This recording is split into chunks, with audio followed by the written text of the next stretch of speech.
that the Holy Prophet Muhammad sallallahu alaihi wasallam was mentioned by name in the Bible. I have read the Bible through many times. And others such as I have read it many more times. What has happened is this. The Old Testament, according to Christian authorities, was preserved in the Hebrew language. In the Old Testament, in the Song of Solomon, chapter 5, verse 16, in the Hebrew language, it reads, Hikko mamittakin vi kullo Muhammadim zahdudi vi zahra'i bainat Jerusalem.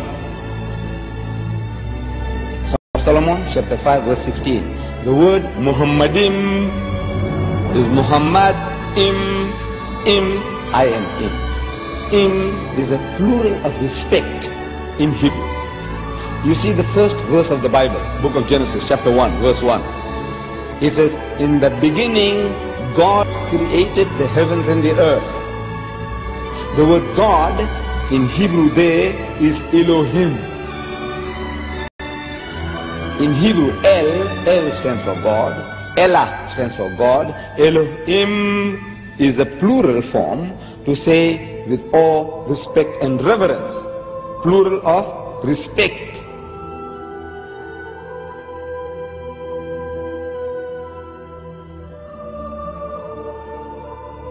The word is there in the Hebrew language.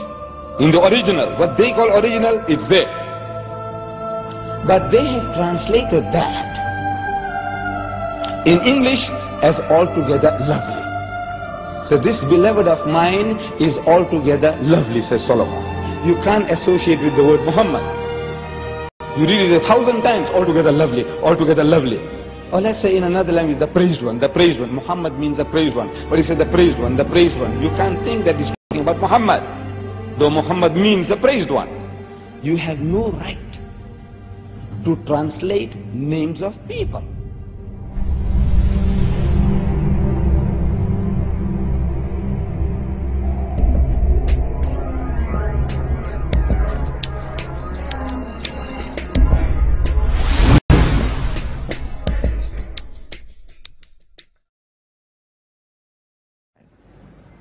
إذ قالت الملائكة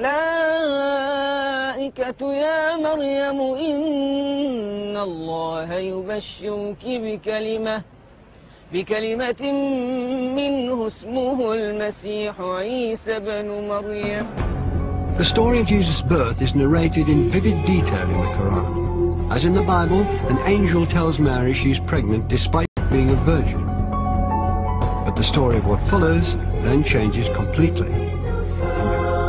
In the Bible, Mary's role is limited to the passive mother of Christ. The Quran gives accounts of her ancestry, her birth, her childhood in the Temple of Solomon, and as mother of Jesus. She's the only woman mentioned by name in the Quran.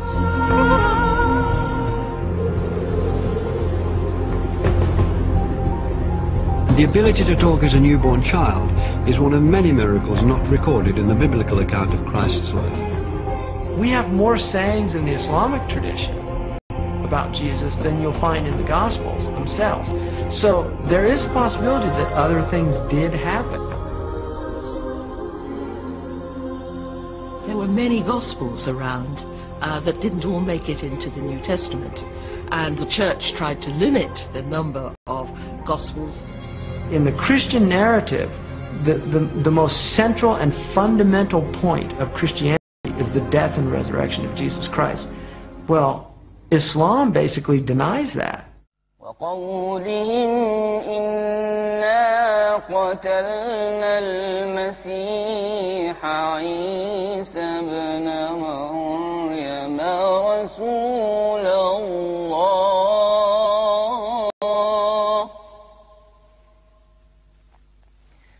وما قتلوه وما صلبوه ولكن شبه لهم.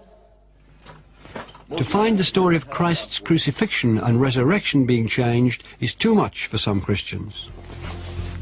J. Smith is an evangelical Christian who spent 25 years studying Islam.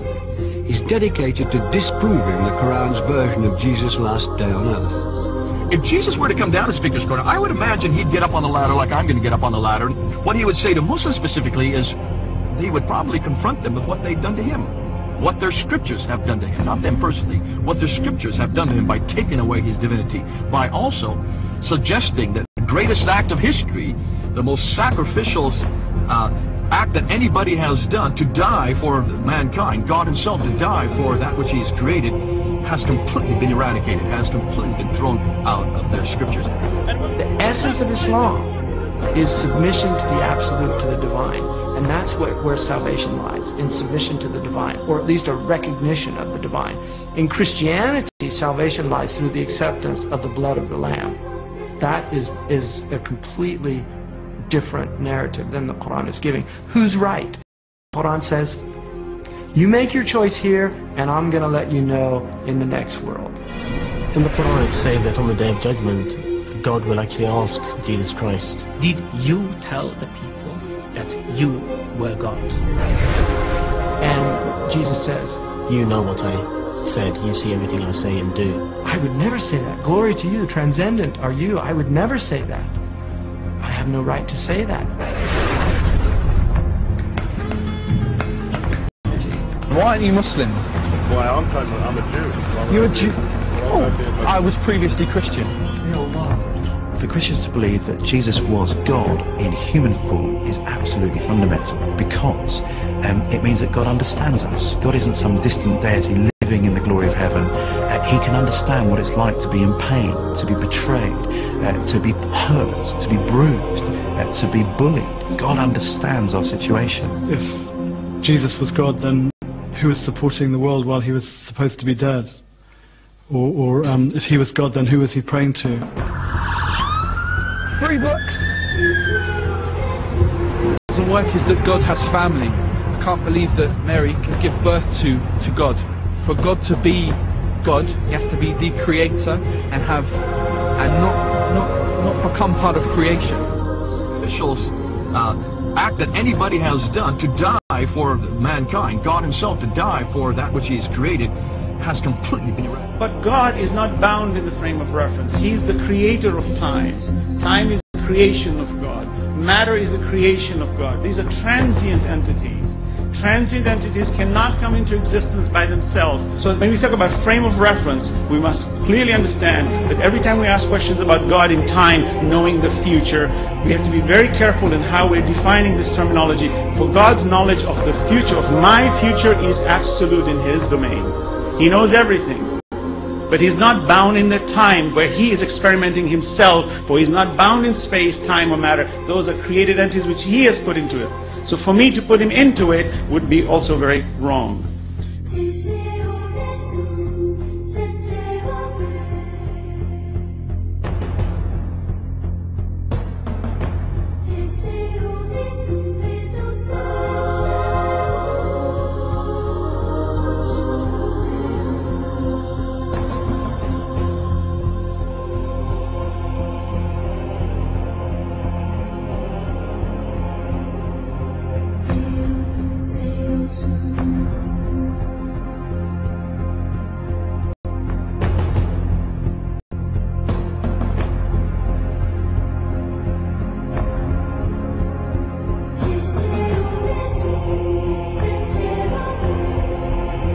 Prophet Adam was created from no female and no male. Eve was created from one male and no female. Jesus was created from one female and no male. And all of us have been created from one male and one female. These are 4 examples for us to benefit from, to understand the divinity of our Creator.